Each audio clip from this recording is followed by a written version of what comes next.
ٹنکو بہت پیٹو اور پرلے درجے کا چٹورا تھا۔ اس کا روزے رکھنے کو دل چاہتا تھا، لیکن چٹوری طبیعت نہیں چاہتی تھی۔ وہ ہر وقت کچھ نہ کچھ کھاتا رہنے کا عادی تھا۔ سب اسے موٹو کہہ کر چھیڑتے تھے۔ وہ جب صبح سو کر اٹھتا سب روزے سے ہوتے، لیکن وہ اٹھتے ہی شور مچا دیتا، ماما ناشتہ، جلدی سے ناشتہ، تم چڑی روزہ ہی رکھ لیا کرو تاکہ تمہیں کچھ تو برداشت کی عادت پڑے۔ اگلے سال سے روزے تم پر فرض ہو رہے ہیں، پھر تو رکھنے پڑیں گے۔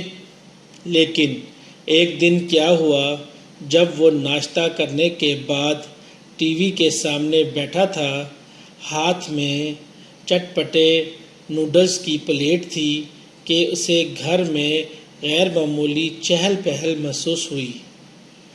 ماما ڈائننگ روم کی سیٹنگ بدل رہی تھیں اور پاپا لسٹ بنا رہے تھے اور آپی بڑا سا بانس سنبھالے جالے اتارنے میں مصروف تھی۔ ماما آج کوئی آ رہا ہے؟ ٹنکو نے پوچھا۔ ہاں، آج بہت سے مہمان آئیں گے۔ آج رفیع کی روزہ کشائی ہے۔ رافی اس سے 1 سال چھوٹی بہن تھی۔ اس کا تو بھوک پیاس سے برا حال ہوگا، اس نے سوچا، لیکن جب وہ رافی کے کمرے میں گیا تو حیران رہ گیا۔ وہ سکون سے بیٹھی سپارہ پڑھ رہی تھی۔ شام کو افطاری میں خوب رونق تھی۔ چاچا، پھپھو، خالہ، نانو، دادو سب آئے ہوئے تھے۔ سب نے رفیع کو خوبصورت گفٹ دیے، کھلونے، کپڑے، پیسے۔ رفیع کے پاس اتنی چیزیں دیکھ کر ٹنکو خوب للچایا اور اس نے طے کر لیا کہ وہ بھی روزہ رکھے گا۔ اگلے دن ہی اس نے ماما سے کہا کہ وہ مکمل روزہ رکھے گا تو روزہ کشائی کا فنکشن کریں گی۔ ضرور، ماما نے جواب دیا۔ اب جناب ٹنکو نے روزہ رکھ لیا۔ دن کے 12 بج گئے۔ ٹنکو ابھی تک ثابت قدم تھا۔ ماما کو اطمینان ہو گیا کہ اب وہ روزہ پورا کر لے گا۔ وہ بچے دوپہر سب نماز وغیرہ سے فارغ ہو کر سونے کے لیے لیٹ گئے۔ ماما نے کہا وہ 4 بجے اٹھ کر انتظامات کریں گی۔ ٹنکو کو نیند نہیں آ رہی تھی۔ وہ کروٹیں بدل رہا تھا۔ اسے خیال آیا کہ سب سو رہے ہیں، اگر وہ کچھ کھائے گا تو کسی کو پتہ نہیں چلے گا۔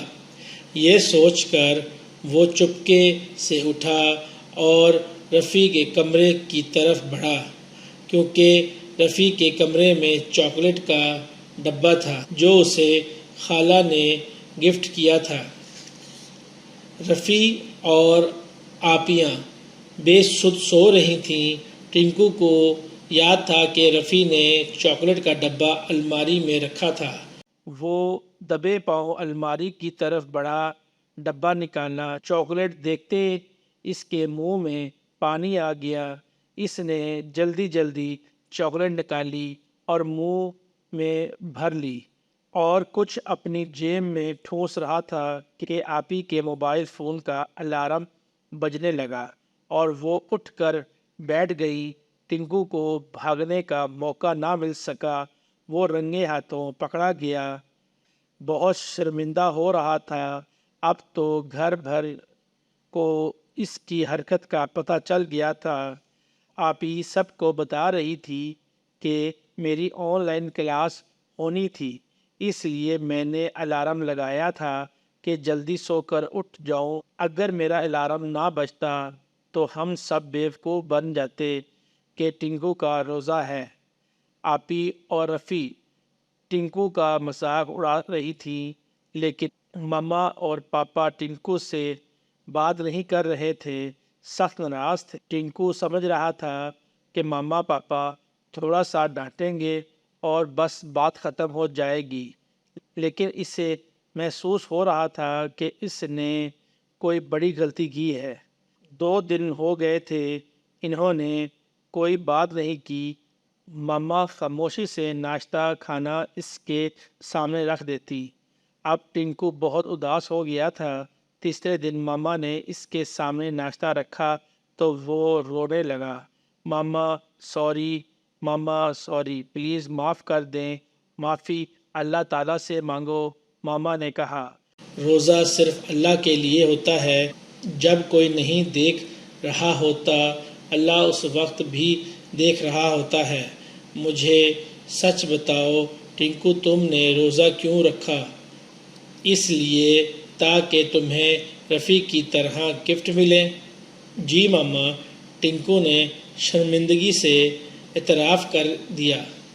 بس اس لیے تم میں روزہ پورا کرنے کا شوق اور ہمت نہیں ہوئی کیونکہ تمہارا روزہ دکھاوے کا تھا۔ یاد رکھو، روزہ اللہ کا حکم سمجھ کر اور کسی لالچ اور دکھاوے کے بغیر رکھتے ہیں۔ جی ماما، ٹنکو اچھی طرح سمجھ گیا تھا۔ اس نے دل سے اللہ تعالیٰ سے معافی مانگی، پھر ماما پاپا نے بھی معاف کر دیا۔ Please subscribe my channel, press the bell button, like and share. Thank you for watching.